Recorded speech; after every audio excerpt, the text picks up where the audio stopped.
আসসালামু আলাইকুম। তো কেমন আছেন আপনারা? আশা করি আল্লাহর রহমতে অনেকটা ভালো আছেন। গরিব ছেলেটির ভালোবাসা প্রথম পর্ব। সারা মাস কষ্ট করে টিউশনি করে আজ বাজার থেকে ভালো মন্দ কিছু কিনে এনে মেঝেতে বসে খাচ্ছি।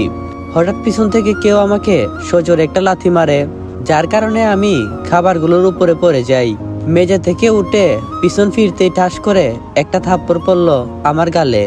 ছোট লোকের বাচ্চা, আমার বোন বিষ খেয়ে হসপিটালে মরতে বসছে, আর তুই এখানে আরামে আরামে খাবার গিলছিস।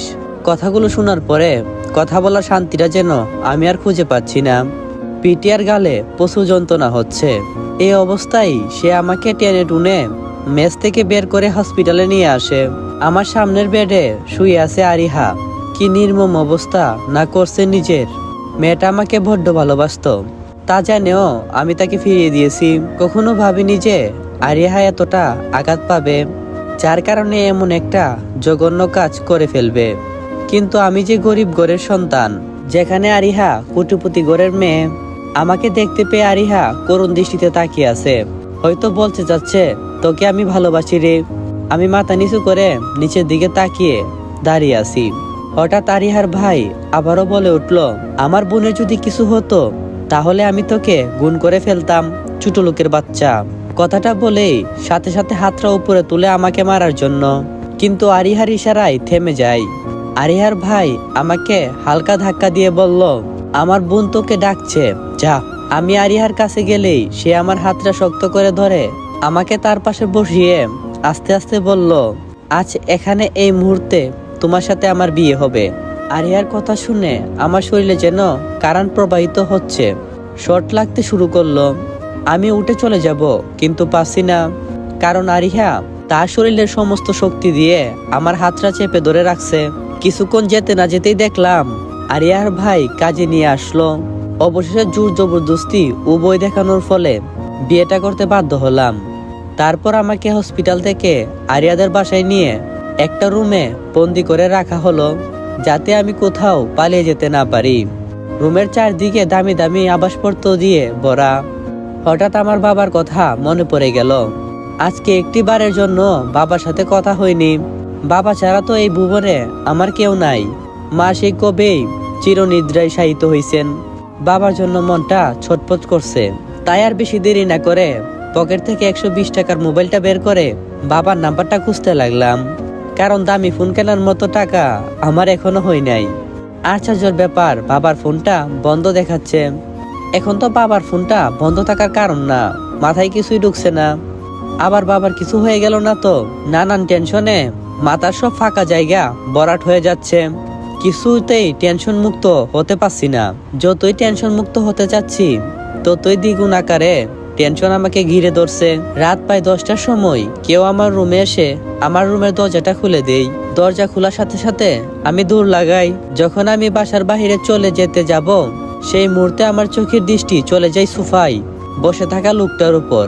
সেই লোকটি আর কেউ নই, আমার বাবা। সোফায় বসে আরিয়ার ভাইয়ের সাথে হেসে হেসে কথা বলছে।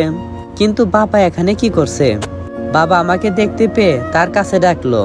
আমি বাবার কাছে যাওয়ার সাথে সাথেই বাবা বললেন, কিরে বাজান, কই যাইতাছিলি? বাবার কথার উত্তর আমি বললাম, বাবা আগে তুমি বলো, তুমি এখানে কেন? হঠাৎ আরিয়ার ভাইয়া বলল, তোমার বাবাকে আমি গিয়ে নিয়ে এসেছি। তারপর আমার বাবা আবার বললেন, হরে বাজান, এরাই মুরে গ্রাম থেকে তুলে নিয়ে আইনা সবকিছু খুইলা কইছে। আসলে বাজান, তোরে মাইয়াটারে কষ্ট দেওয়ার উচিত হই নাই বাজান। আমি বললাম, কিন্তু বাবা। বাবা বলল, আর কিন্তু না, যা হওয়ার হয়েছে। আমি একেবারে চুপসে গেলাম। কি আর বলবো, বলার মতো কিছুই খুঁজে পাচ্ছি না। আর কিছু বলে হয়তো কোনো লাভ হবে না। রাত 11টা, আমি আরিয়ার রুমে বসে আছি মানে বিছানায় নই, ফ্লোরে। তার কারণ এত দামি বিছানা বসার অভ্যাস আমার নেই। কিছুক্ষণ পর আরিহা বউ সেজে প্রবেশ করে। আমাকে ফ্লোরে বসতে দেখে রাগী দৃষ্টিতে তাকিয়ে বলল, এই তুমি ফ্লোরে কেন বসে আছো? না মানে এত দামি বিছানায় বসার অভ্যাস নেই। আরিহা বলল, চুপচাপ বিছানায় গিয়ে বসো, না হলে থাপ্পড় মেরে কানের পর্দা ফাটিয়ে ফেলবো। আরিহার এমন ধমক শুনে আমি চুপচাপ বিছানার এক পাশে চুপটি করে বসে পড়লাম, কারণ এই মেয়েকে খুব ভালো করে জানি, রাগে যা ইচ্ছে করতে পারে। আরিয়া আস্তে আস্তে আমার দিকে এগোতে লাগলো। আমি বললাম, প্লিজ আমার কাছে আসবেন না, আমি এসবের জন্য প্রস্তুত, আমাকে কিছুটা সময় দিন। তখন আরিয়া বলল, শোনো, আমার শরীরটাও এমনিতেই দুর্বল, তাই আমি যা বলছি তাই করো। তখন আমি বললাম, জি, কি করতে হবে? আরিহা বলল, প্রথমে আমাকে জড়িয়ে ধরো। আমি বললাম, না, আমি এমনটা করতে পারবো না। আরিয়া ঠাস ঠাস করে আমাকে 2টা থাপ্পড় মারলো। না বলতে দেরি হলো, আরিয়ার হাতে থাপ্পড় খেতে দেরি হয়নি। আর শরীর বলে দুর্বল, থাপ্পড় খেয়ে আমার গালটা প্রায় যাই অবস্থা। আরিয়া আবারও রাগী কণ্ঠে বলল, এখনো কি জড়িয়ে ধরবি না? আমি বললাম, এই তো ধরছি। তারপর বাধ্য হয়ে আরিয়াকে জড়িয়ে ধরলাম। আরিয়া বলল, শোনা, বেশি ব্যথা পেয়েছো, একটু আদর করে দেব? আমি মনে মনে বললাম, নিজে ব্যথা দিয়ে এখন আবার ভালোবাসা দেখাচ্ছে। আরিয়া বলল, কিছু বলছো না যে? তখন আমি বললাম, আচ্ছা, আমাকে যে বিয়ে করলেন, আমি আপনাকে কি খাওয়াবো? তখন আরিয়া বলল, তোমায় আমাকে খাওয়াতে হবে না, বুঝছো? আর কালকের দিনের পর থেকেই তুমি আমাদের কোম্পানির বসের চেয়ারে বসবে, কেমন? আর না শব্দটা কিন্তু একদমই মুখ থেকে বের করো না, তাহলে কিন্তু তোমার গাল লালে লাল হয়ে যাবে। আমি কিছুই বলছি না, চুপচাপ শুয়ে আছি। পরের দিন বাবা সবার কাছ থেকে বিদায় নিয়ে গ্রামে চলে যাই। আরিয়ার ভাইয়া বারবার বাবাকে বলছিল এখানে থাকার জন্য। বাবা নাকি বলছে গ্রামে থাকলেই সে ভালো থাকতে পারবে। দুপুরের খাবার খাচ্ছি, তখন আরিয়ার ভাইয়া আমাকে বলল, দেখো শাহরিয়ার, বাবা মা অনেক আগেই মারা যায়, তারপর অনেক যত্নে আদরে আমার বোনটাকে বড় করছি, তাই কখনো কোনো সময় কোনো রকমের আরিয়াকে কষ্ট দিও না। উত্তর আমি কিছু বললাম না, কারণ আসসালামু আলাইকুম এভরিওয়ান। তো কেমন আছো তোমরা? গরিব ছেলে ভালোবাসা পর্বের প্রথম পার্ট এখানেই শেষ করলাম।